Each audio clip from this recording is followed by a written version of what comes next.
বেশ কয়েকদিন থেকে শোনা যাচ্ছিল টি-20 ক্রিকেট থেকে অবসরে যাচ্ছেন মাহমুদুল্লাহ রিয়াদ।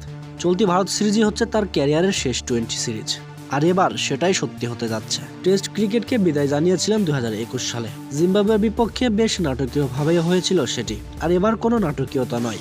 দিল্লিতে আজ মঙ্গলবার আনুষ্ঠানিকভাবে টি-20 থেকে অবসরের ঘোষণা দিতে যাচ্ছেন বাংলাদেশের সাইলেন্ট কিলার মাহমুদুল্লাহ রিয়াদ। তিনি জানিয়ে দেবেন ভারতের বিপক্ষে চলতি সিরিজই তার ক্যারিয়ারের শেষ টি-20 সিরিজ। তার মানে মাহমুদুল্লাহ রিয়াদের ক্যারিয়ারের শেষ টি-20 ম্যাচ হবে 12 অক্টোবর হায়দ্রাবাদে।